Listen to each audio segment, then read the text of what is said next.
Good morning, everyone. Welcome to the 25-26 NHL season. We're excited to get started with main camp today. We came from Colorado last weekend where we had a successful rookie tournament, a little different format where we only played 2 games as opposed to 3 in previous years. I thought the team played real well. I think we're seeing good development from some of the players in the organization, so it's encouraging to see them on that stage against prospects from other teams. So I thought that was really valuable. We got home Sunday night, so that gives our rookies another day's rest heading into main camp, which I also like. Traditionally, we get home Monday night and then they're on the ice Thursday, so they're ready to go.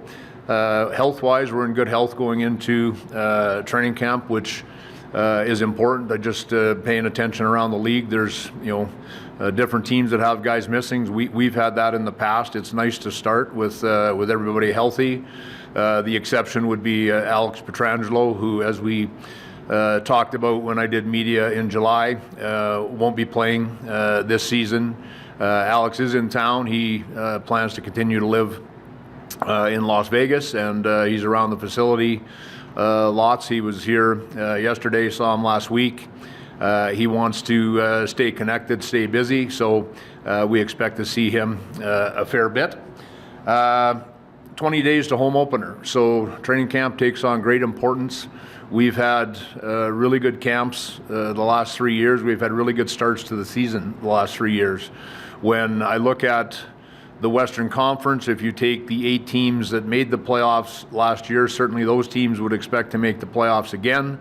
And then you look outside that group of 8, there's some teams that clearly have playoff aspirations and I think are going to push real hard, and probably there'll be teams that didn't make the playoffs last year that do this year. So there's a lot of importance on the regular season, getting off to a good start, having that level of consistency that we've been able to achieve here for the most part, over our entire existence. Certainly last year we had a real steady year in terms of production, and it begins today. So those are my opening comments. Any questions from the floor? Kelly, might as well address the elephant in the room. Obviously, there's a lot of time between now and then to get a deal done with Jack, and last year showed obviously you can handle the UFAs whenever, but how are you approaching this one? Is it imperative you want to get something done as soon as possible, or do you kind of gauge what's going on in like Edmonton and Minnesota and seeing that situation and kind of gauge from that standpoint? I think from our standpoint, our situation is independent, and I would say what I said in July. Jack is a priority. We have tremendous regard for the player, what he's meant to our organization. I think he feels the organization's been very good for him as well, and we'll continue to have dialogue. When we have news, we'll let you know. Alex Holtz is on the camp roster. He's not under contract as far as we know. Is there any update there? He's on a PTO for professional tryout for training camp. I don't anticipate there'll be a problem with the contract. It's an important camp for Alex, so the fact that we had the contract done, sometimes those players don't participate in camp. I think everybody agreed that it was best for him if he did, so that's his status. Are there any other players that you feel this is an important camp for, that you're looking forward to seeing what they can put on the ice? There really are, Jesse, and I love training camp. I think I've told you guys that before, and you go right to rookie camp. You're anxious to see how the fitness testing goes for those young players, because that's where you're really looking for guys to make gains. You want to see what type of confidence and improvement there's been in their game when you watch them in their peer group, what the tournament provided us. So now, the water gets deeper, right? With, your first session this morning, there's a lot of really good NHL players are going to be on the ice today. And how do they fit in there? How do they hold up? So, where are you? How far away are you from being an NHL player? How far away are you from being a guy that's in the conversation to be a call-up? These viewings, these evaluations just give us a continued opportunity to project who we think can be an NHL player, and if so, what the contributions are that they can make. So I think it's really, really valuable. And I'm not going to name names, but those players that were in Colorado last weekend, obviously A lot of interest in their development, and then the players that played in Henderson last year that have aged out of the rookie tournament. So, there's a handful of those guys. Really important for them. Really important to see where those players are now as they've been in the organization a little bit longer. Kelly, good to see you. When you think back over the first 8 years, maybe specific years, there may have been a little more stronger expectations, maybe the year after both trips to the Stanley Cup final. With a lot of the players back from the championship season and the addition of Mitch, does this season in particular maybe have the strongest expectations going in or the strongest excitement for you? I don't think any more or any less. It's always been that way. We've always tried to make our team better every year, and we're tremendously excited about adding Mitch to our lineup. We wanted to add a really skilled winger, and we did, right? So now how does he integrate with the rest of the team? How much time does that take? Who does he seem to have the best chemistry with? Those are all things that we'll begin to find out in the camp and the preseason, and it might take a month, 2 months. It might change halfway through the year. It might be a situation where he plays with different guys. But we're definitely have high expectations for our team and our organization. We always have, and we do again this year. I wouldn't say, I can't tell you I'm more excited about this year than I was about last year, because I was that excited last year, right? It's just how the organization's been, right? We haven't had, a stretch in our history where, you're taking a step back. You're in a different area of the standings, and that's not how we feel. We're going to be pedal to the floorboard. Kind of going back to Jesse's question, obviously Schmid played well at the end of the year and has the chance to earn that spot, but do you see a pathway where Carl Lindbaum maybe challenges for that spot as well this year to back up Aiden? Yeah, well, good question, and I'll speak first to Carl. You go back 12 months, possibility probably that he would have ended up in Tahoe. That's maybe what we expected for Carl. He didn't, and ended up playing tremendously well in Henderson. Became their starter even with Akira there, and he'll to the point I made to Jesse. How close are you to being a call up? That to me. Carl needs to be the number 3 goalie in our organization. So that's kind of how I see it. Akira played some really good games for us. He didn't have as good a year in the American League. He's had success in the NHL elsewhere. He's won a playoff series in the NHL. There's not, if there's the group of athletes that have been NHL goalies, and then there's the group of athletes that have been goalies that won a playoff round. That's a much smaller group, right? So he's shown in the National League when he played at the end of the year last year. We really liked how he played, and again with Carl, we're really happy with his development. And Carl, isn't the 6'3", 6'4" goaltender that is the prototype NHL goaltender. So because of that, he has to do everything exactly right, and I think he does. I think he reads the play extremely well. He's in position before the shot. He does. He understands the position. Tremendous fitness for Carl. So yeah, there's a lot of positives to Carl's game and where he's at in his development. Krim, you obviously made some significant changes here. Bring in Marner, Petrangelo's not going to play, traded away a couple of mainstays, brought in a couple others. Was that part of your mindset in the offseason that you needed to make some significant tweaks if you were going to get back to where you want to go and make a deep run? Yeah, and certainly Marner's much more than a tweak, but the other moves you refer to are. And, I think that, you look at our season, you look at our playoff. We got to the second round of the playoffs, and we weren't as good as the team we were playing against. So what do you do with that? How strong a reaction do you have?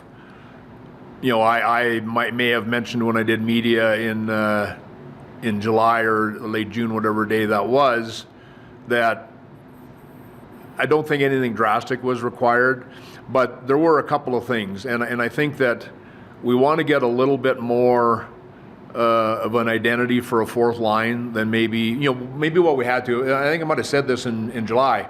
Of all the players that moved on, Will Carrier was really missed, right? Because he was a guy that gave that fourth line an identity for many years, and it wasn't it wasn't always Nick Waugh and Coley. It was Nose and Ryan Reeves. There's different guys, but Will Carrier really filled that role well for us. So we need a little bit more identity from that line, a little bit more forecheck. For me, we're a team that on entries possess the puck, and that's a testament to the way we want to play, and a testament to the ability that our forwards have. But I do think there is some value in having just a little bit of a different look on that fourth line. So we think we've got the people now to do that. That's how I would answer that on that one. Jeremy Lauzon is going to be a good addition on our back end. He's extremely well defined. He's very hard. So he's going to really add to our blue line. I think if you go back 2 years ago when he was healthy, he set the NHL record for most body checks in a season, which was subsequently broke a year ago. But he's got that type of mindset. He likes to be physical. So those are some of the changes that you're referring to, and I guess some of the reasons behind it. Again, with Mitch, we felt we needed another high-end winger. We love our centers. That's really been a trademark pretty much all the way through, certainly ever since Jack got here. And we just really felt another winger with that type of high-end skill, creativity, playmaking ability was going to be important if we had the ability to do it, which we made it happen. Just on Pietrangelo, he's such a big presence on the ice and off the ice with this organization. How do you, I don't know if you overcome it, but how do you handle that now moving forward day to day as a team, do you think? Well, it's debatable where he's a bigger loss, because what you see on the ice is a real special NHL player. Off the ice, his I always think of presence when I think of Alex Pietrangelo, whether it's on the ice, whether it's in the lounge, whether it's in the gym. He just has a real presence to him, and an extension of that is just natural leadership, right? It's not forced. It's just Alex being Alex, and that part we'll miss. I think in terms of the makeup of our defense, we feel that Zach Whitecloud is ready for more responsibility. I think he's shown that. We feel Caden Korzak's ready to be an every night player. I think he's shown us that. He's developed well in Henderson, and then last year up top with us for the full year, getting into 40 games. Lauzon, I talked about, is a well-defined defenseman. Ben Hutton, I've mentioned earlier, I think has more value to the organization than maybe what you see from the outside. And then Noah Hannafin and Shea Theodore are elite NHL defensemen that have the opportunity to take on more responsibility, more leadership. It's their time now. It's their time. So that's kind of how I look at it. And with Braden McNabb, you get great leadership. You get underrated play. Again, you talk about the playoffs. Braden McNabb getting hurt. That hurt us, right? He's quietly can play against all the best players. So that was a guy that we missed, and Petro missed time in that series too, right? When you look at the things you need to have happen to be able to win. This is a little bit off topic, but the changes to the e-bug system, allowing a third goalie. You guys have had third goalies. Sometimes you throw Darren out there. The way the NHL is going, do you think the teams are seeing more value in having that third goalie on the ice for practice, and maybe what it can allow the starter to work on? You couldn't help yourself, eh? Yeah. Are you applying? No. I just want. Okay. Well, I think that it's a function of the schedule a little bit. When you look at an NHL schedule, so this year there's 9 less days in the season than there was last year, and that's because of the Olympics. So every other year now, potentially, there's going to be a break in the schedule where it's World Cup of Hockey, it's Olympics. So the result is going to be a really compressed schedule. I think you see starters' workloads changing a little bit in terms of how many starts they have. And I just think that, the position is such that certain goalies are going to really want to manage their rest. Some guys like skating on the morning of a game. Some guys don't like skating on the morning of a game. It just solves that problem. So it takes any onus off your goaltenders feeling like, well, geez, I got to go out today because they don't have a goalie if I don't, right? So if you got any soreness or fatigue or whatever, that's where the e-bug is going to come into play, and it's a pretty significant change because that person is going to travel with the team and be on standby, of course, if there's a situation in a game, which is, I guess, the ultimate reason that we're doing this. But I think that practically their biggest function is going to be just to sort of help the two goaltenders manage their rest. Fun CBA question. What was your take on the league deciding to implement the playoff cap this year, and how do you expect that to kind of, maybe as far as transactions throughout the league, kind of change the way that business is done this year? Yeah. I'm not surprised that they did something to it. I think some of the changes in the CBA are going to make trades harder to make, which is going to make that period of time less enjoyable for fans. Probably less enjoyable for people that do what you do. The rules are the rules. So when we get the rules, we go through them. We try to do everything we can to maximize our position within those rules, and we forge ahead. It's interesting that a lot of people outside our organization think that these rules are made because of the Vegas Golden Knights, and it's worth mentioning, and I'm guessing most of the people in this room would know that when we won the Stanley Cup, we never addressed a lineup over the salary cap. Goes without saying. I think you guys understand and appreciate, the injuries we had that put us in LTI were awfully significant injuries. They weren't, there was no gray area there in terms of us trying to capitalize on the system. We had legitimate injuries at that time of year. So that's how it played out. So it's going to make it a little bit different. The salary retentions are going to change things a fair bit. And a lot of these things, I guess the one thing that maybe offsets that a little bit, a lot of these, salary retention, I believe we were the first team to ever broker a deal. And ironically, it was in year one and it went the other way. We took on salary. But some of these things were the result of years of a flat cap.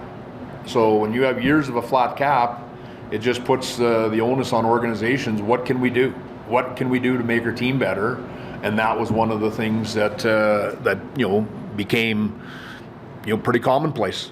I think there's 15 or 16 last year where there was trades at the deadline with salary retention. So maybe the cap going up, maybe there's enough teams have space. Maybe I'm wrong. Maybe there'll be just as many trades. But it does it is one obstacle, I guess, is what I would say to you. But with respect to the LTIR, I mean, that's fine. We'll operate within that system.